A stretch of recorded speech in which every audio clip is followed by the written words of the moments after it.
So I've been using my iPhone 13 Pro for probably the last year and some change now, and to be honest, it is probably one of the most perfect and well-rounded iPhones I've ever used, and I genuinely don't think I could probably ever love an iPhone more than this one, and this all kind of stemmed back from my iPhone 11 Pro. When I used that iPhone, I've talked about this so many times on the channel, I loved that iPhone so much, and then when Apple released the 12 Pro, I kind of got, I didn't feel like that iPhone was that good of an iPhone, to be honest. But then with my iPhone 13 Pro, this has fixed all those issues, as some of you may know. But even now with my iPhone 14 Pro, I haven't even switched to my 14 Pro yet. It's been like 2 months now. And the reason for that is because the iPhone 13 Pro is just such a fulfilling iPhone for my needs. It is so well rounded in so many different ways that I would be very curious to see if Apple were to ever make an iPhone that would ever make me think back to an iPhone 13 Pro and be like, well, if the 13 Pro was still supported with software even like 5-10 years from now, would I go and upgrade, my phone? And with the 13 Pro,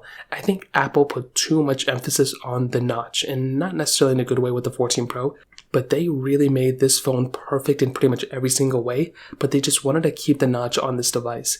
And the reason for that was so people can go and upgrade to the next iPhone, and we now know with the 14 Pro, the dynamic island, nobody really talks about that either anymore, to be honest. But that was another thing. The design, the build quality, the camera quality, just everything around this phone is so well rounded. It excels in some areas, but it doesn't really fall flat on its face in other areas.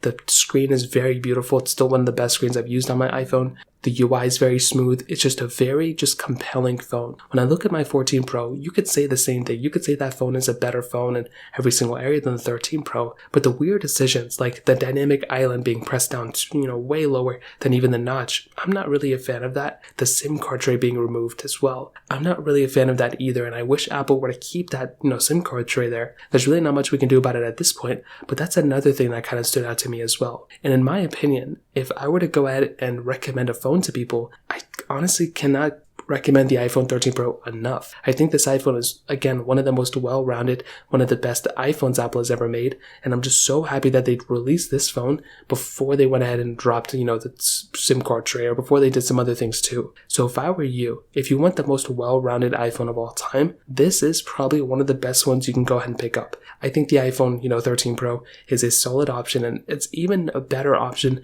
than the iPhone, 14 Pro in some, situations as well. So personally, if you're in the market, I would just recommend buying a 13 Pro, solid iPhone. And when I think back in the back of my head, I don't think I could ever love an iPhone more than this one, if I'm being honest. So in terms of that kind of covers it up here. If you have any other thoughts or questions, let me know in the comment section below. Hit the like button, that would mean so much, but definitely hit that subscribe button. More importantly than everything else, I love every single one of you guys. Hopefully I'll catch you guys in the next video. Peace out till then.